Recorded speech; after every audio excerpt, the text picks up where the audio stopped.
An explosive new report reveals U.S. taxpayer dollars are going to Chinese students and scientists with ties to the Chinese Communist Party and Beijing's defense industry. The American Accountability Foundation says nearly 24 Chinese academics working at elite U.S. universities have essentially been spies for the CCP, stealing America's military secrets and technology, posing a major national security threat. The group found many of these researchers working on technology like AI and drones, and they were often funded by U.S. agencies, including the Department of Energy, the National Institutes of Health, and even the Pentagon. The report states there are numerous examples of active members of the Chinese Communist Party being appointed to sensitive positions at U.S. universities and Chinese researchers being placed in positions that will allow them to transfer technology and research to the People's Liberation Army and cultivate relationships with critical defense researchers in the U.S. The White House also reportedly in talks with China to further box in the Iranian regime. Yesterday, President Trump talked to Chinese President Xi Jinping by phone. China, of course, Iran's biggest trading partner. Trump did say last month he would impose a 25% tariff on any country doing business with Iran. Meantime, the administration increasing efforts to counter China's aggressive trade tactics and grip on the global minerals industry. The White House announced yesterday a new partnership with dozens of countries to start stockpiling minerals needed for national security and defense. With these moves, we intend to build an ironclad network of new industrial supply chains to span the entire nation. We're going to create good-paying jobs, skilled jobs for the American labor force, and those people, those great workers, are going to be securing a new era of prosperity for American families, and I believe for many people all over the world.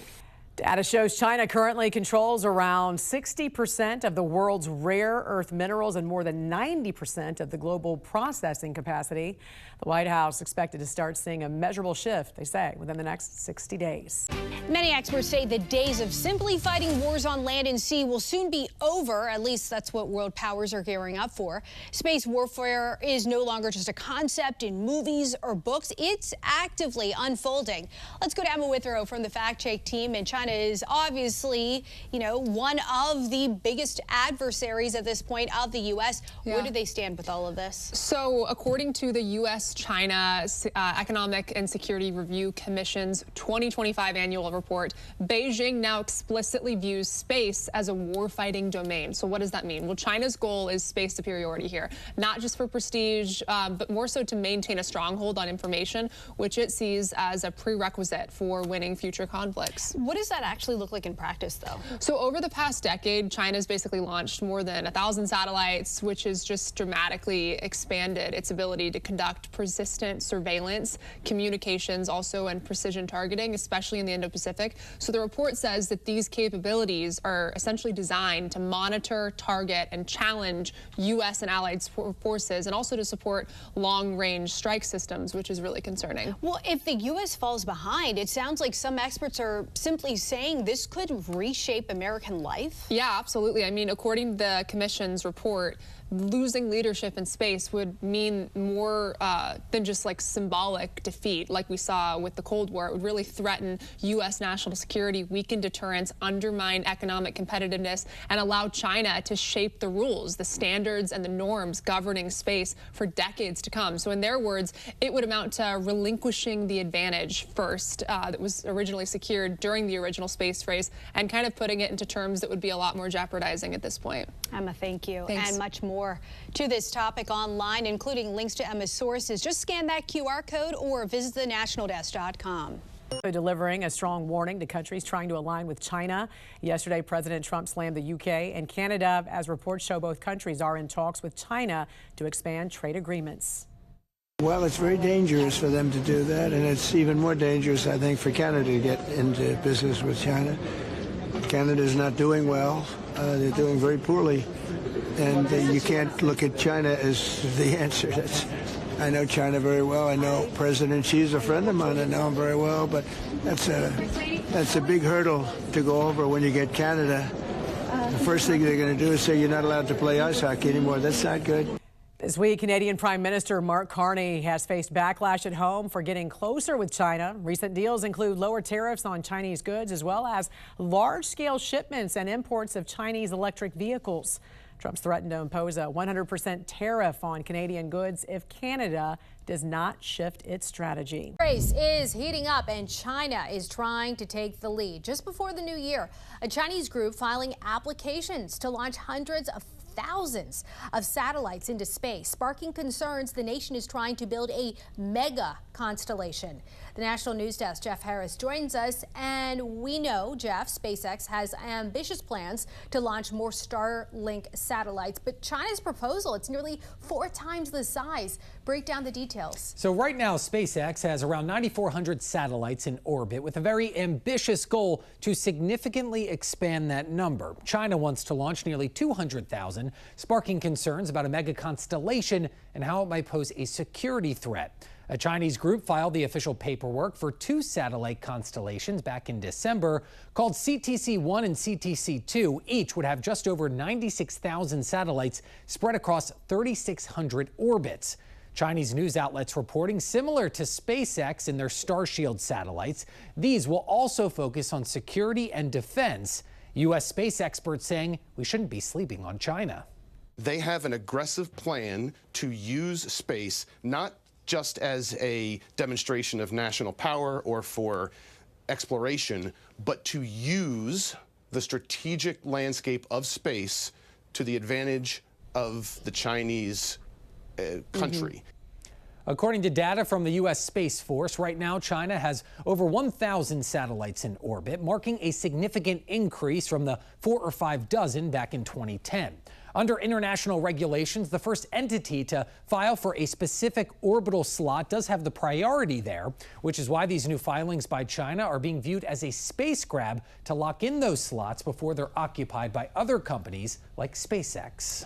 The Trump administration's capture of Nicolas Maduro sent shockwaves through Latin America and across the world, particularly China. Let's go to Emma Withrow from the Fact Check team. And Emma, I know that you were looking at a brand new report. Tell us what you uncovered about the level of influence of China in Venezuela. Yeah, so the U.S.-China Economic and Security Review Commission, they just released a new report on their relationship, and it sounds like China has a massive stronghold. That stronghold exploded really after Hugo Chavez was elected in 1998, and in 2023, China and Venezuela officially upgraded their ties to what Beijing calls an all-weather strategic partnership. So that's one of China's highest levels of diplomatic relationships, and it signals long-term cooperation across politics, trade, energy, all that type of stuff. And also, China has been accused of propping up Venezuela. Is this about Venezuela's natural resources? Yeah, mostly comes down to oil and money. The report says Chinese policy banks have loaned more to Venezuela than any other country in Latin America. And analysts estimate Venezuela still owes China at least $10 billion in outstanding loans. And even with U.S. sanctions on Venezuela's oil sector, the report says China's become that primary destination for sanctioned Venezuelan oil, using methods like transshipments and shadow fleets, these tankers that are helping to keep the oil moving. And the other key detail here is that oil makes up over 88% of Venezuela's exports, and the report says it represents over half of Venezuela's fiscal revenue.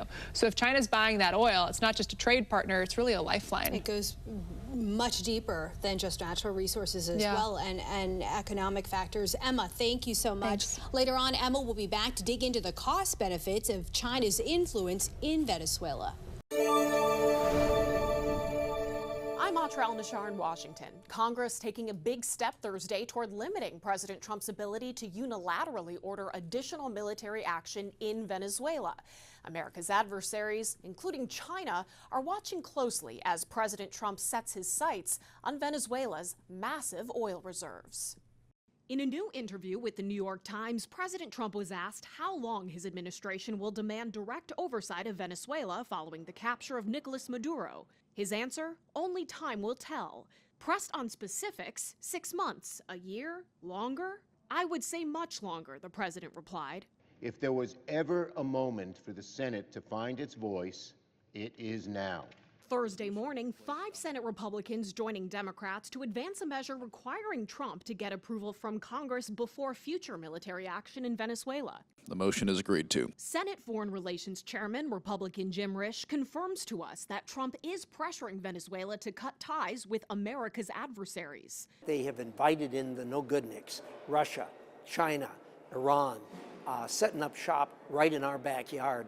That's simply not acceptable. China, America's largest competitor economically and militarily, condemning Trump's orders in Venezuela from the start. China firmly supports Venezuela in safeguarding its sovereignty, security, and legitimate rights and interests. The president's new national security strategy states, "We will deny non-hemispheric competitors the ability to position forces or other threatening capabilities or to own or control strategically vital assets in our hemisphere." Trump's moves in Venezuela are the biggest challenge to China's influence in the region to date. China is the top destination for Venezuelan oil exports, according to S&P Global. When Venezuela and China signed a trade agreement 20 years ago, then President Hugo Chavez called it a great wall against American dominance. In Beijing's strategy to expand its influence in Latin America in the past 2 decades, China's made roughly $100 billion in oil-backed loan agreements with Venezuela. Details are murky, but it's estimated Venezuela's outstanding debt to China is down to $10 to $20 billion.